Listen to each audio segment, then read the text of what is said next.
La tentation de Paul Martel. Plus tard, son humeur enjouée avait animé la solitude de madame Langlois, et elle payait par une tendre affection les soins qu'elle avait reçus de l'aïeul. Les deux femmes menaient une existence modeste, mais paisible et heureuse. Madame Langlois, retirée du commerce, s'occupait de la maison et Solange travaillait dans un atelier de lingerie. Cependant, le déjeuner se poursuivait gaiement. Grand-mère et petite-fille se contaient les menus faits de la matinée. « J'oubliais de vous donner la fameuse lettre » s'écria tout à coup Solange. « La lettre ?»« Oui, celle que la concierge m'a remise comme je montais, celle pour qui j'ai lâché les pommes. » Madame Langlois avait pris la lettre et regarda l'écriture de l'adresse. Un nuage passa sur son front et elle marmonna. « Que me veut-il encore celui-là » Sa main était agitée en déchirant l'enveloppe. Elle n'attendait rien de bon de ce correspondant.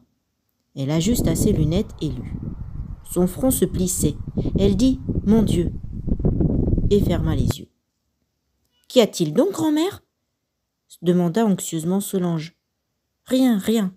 Tu sauras plus tard. Laisse-moi comprendre. » Et elle relut de nouveau la lettre fatale. La jeune fille cherchait à deviner la nature de la communication, et avec l'optimisme des jeunes, elle pensait déjà que sa grand-mère voyait tout au pire et que la chose annoncée n'était peut-être pas si terrible. Comme madame Langlois se taisait et que son regard exprimait une détresse intense, Solange questionna de nouveau. « De qui donc est cette lettre ?»« De ton père. » Solange n'insista pas. Ce seul mot lui mettait un poids sur le cœur. Son père.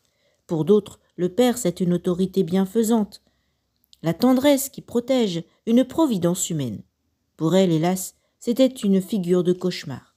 Elle le connaissait bien peu, son père.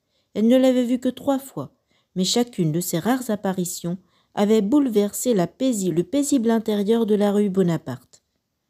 C'était toujours un besoin d'argent qui la menait. Il venait réclamer, pour le vendre, les hardes et les modestes bijoux de sa femme.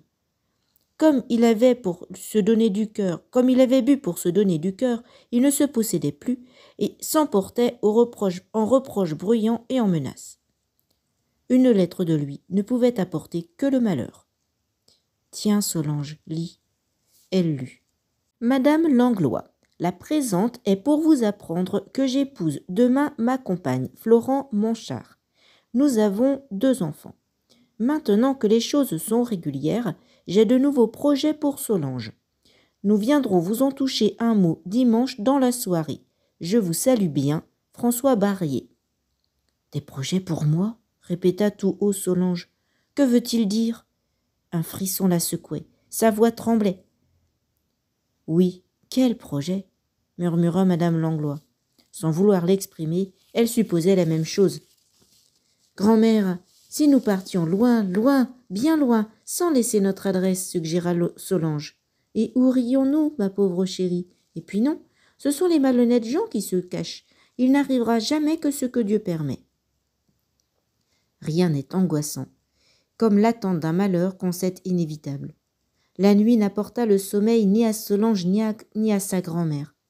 Tout l'après-midi du dimanche se passa à guetter le fatal coup de sonnette. 4 heures, puis 5, puis 6, et les visiteurs ne se montraient. Elles dînèrent presque surprises de se trouver encore en face l'une de l'autre, et s'imaginant déjà, tant l'espérance est tenace, qu'on les avait oubliées. Hélas, elles achevaient à peine de ranger la vaisselle dans le bahut et de replacer le tapis sur la table que le bruyant carillon de la clochette les fit tressauter.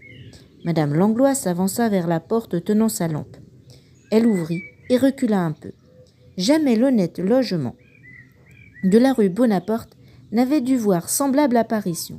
Une femme puissante, haute en couleur, à l'œil hardi, prétentieusement habillée d'une blouse de surat rouge. Les mèches mal peignées de ses cheveux noirs retombaient sur son cou. Elle portait, posé de travers, un grand chapeau qu'une maigre amazone prétendait garnir.